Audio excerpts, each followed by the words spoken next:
In this video, we're going to learn how Samsung Health counts steps. Samsung Health tracks your steps using the accelerometer and gyroscope sensors built into your smartphone. The accelerometer detects the movement of your phone across 3 dimensions, X, Y, and Z axes. When you walk, the movement pattern resembles a consistent up and down motion that the app interprets as steps. Samsung Health filters out non-walking movements, such as shaking your phone or driving, to ensure accuracy. The gyroscope helps by detecting the rotation and orientation of your phone.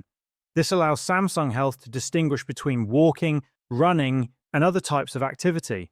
The app combines data from both the accelerometer and gyroscope to identify step patterns. When the app detects a series of consistent movements over a certain period of time, it logs them as steps. If Samsung Health stops counting your steps, it may be because the step counting function is paused. To resume it, go to the Steps section and tap on the 3 dots on the top right corner. Select Resume Step Counting from here.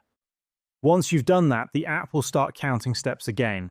And that's how Samsung Health counts steps.